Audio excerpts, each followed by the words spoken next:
നോമ്പുകാലത്തെ ആത്മീയ യാത്രയിൽ നാം ഏറെ ജാഗ്രതയോടെ നോക്കിക്കാണേണ്ട മറ്റൊരു മൂലപാപമാണ് കോപം. കോപം എന്നത് വെറുമൊരു വികാരമല്ല, അത് നമ്മുടെ വിവേകത്തെ മറയ്ക്കുകയും ദൈവസ്നേഹത്തിൽ നിന്ന് നമ്മെ അകറ്റുകയും ചെയ്യുന്ന ഒന്നാണ്. കോപം വാക്കുകളിലൂടെയും പ്രവൃത്തിയിലൂടെയും മറ്റുള്ളവരെ വേദനിപ്പിക്കുന്നു. അമിതമായ കോപം സ്നേഹബന്ധങ്ങളെ തകർക്കുന്നു. വിശുദ്ധ പൗലോസ്ലീഹ ഓർമ്മിപ്പിക്കുന്നു, സൂര്യൻ അസ്തമിക്കുന്നതുവരെ നിങ്ങളുടെ കോപം നീണ്ടു നിൽക്കാതിരിക്കട്ടെ. പകയും വിദ്വേഷവും ഹൃദയത്തിൽ സൂക്ഷിക്കുന്നത് ആത്മീയ വളർച്ചയെ തടസ്സപ്പെടുത്തും. അനീതിക്കെതിരെ പ്രതികരിക്കുന്നത് തെറ്റല്ല, എന്നാൽ സ്വന്തം അഹങ്കാരം മുറിപ്പെടുമ്പോഴോ കാര്യങ്ങൾ വിചാരിച്ച പോലെ നടക്കാതിരിക്കുമ്പോഴോ ഉണ്ടാകുന്ന കോപം പാപകരമാണ്.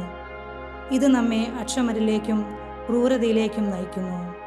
ഈ നോമ്പുകാലത്ത് കോപത്തിനു പകരം ശാന്തത എന്ന പുണ്യം നമുക്ക് വളർത്തിയെടുക്കാം. അപമാനിക്കപ്പെട്ടപ്പോഴും ക്രൂശിക്കപ്പെട്ടപ്പോഴും നിശബ്ദനായിരുന്ന ക്രിസ്തുവാണ് നമ്മുടെ മാതൃക. കർത്താവെ, അവരോട് ക്ഷമിക്കണമെന്ന പ്രാർത്ഥന കോപത്തിനു മേൽ സ്നേഹം നേടിയ വിജയമാണ്. ശാന്തനും വിനീത ഹൃദയനുമായ ഈശോയെ, എൻ്റെ ഹൃദയത്തെ അങ്ങേ ഹൃദയത്തിന് സദൃശമാക്കണമേ.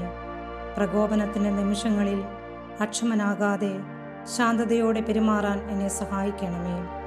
എൻ്റെ വാക്കുകളോ പ്രവൃത്തികളോ ആരെയും വേദനിപ്പിക്കാതിരിക്കട്ടെ. ആമേൻ.